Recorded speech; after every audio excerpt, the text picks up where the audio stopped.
সকল প্রশংসা মহান রব্বুল আলামিনের। বর্তমান যে পরিস্থিতি, ইসকন বনাম সাধারণ ছাত্র সমাজ, যেটাকে আমরা বলতেছি বৈষম্য ছাত্র সমাজ। আগে ছিল আওয়ামী লীগ সরকার যখন ক্ষমতায় ছিল, তখন ছিল মুক্তিযোদ্ধার পক্ষের শক্তি বিপক্ষের শক্তি।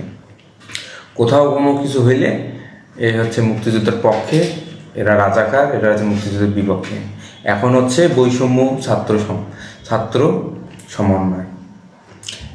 যেখানে কিছু হোক, বৈষম্য ছাত্র সমন্বয় রুখে দাঁড়াবে। তার মানে আমরা দেশ স্বাধীন করার পর কি পেলাম? এক চেতনা গেল আর এক চেতনা থাকলো। এই হচ্ছে বর্তমান পরিস্থিতি।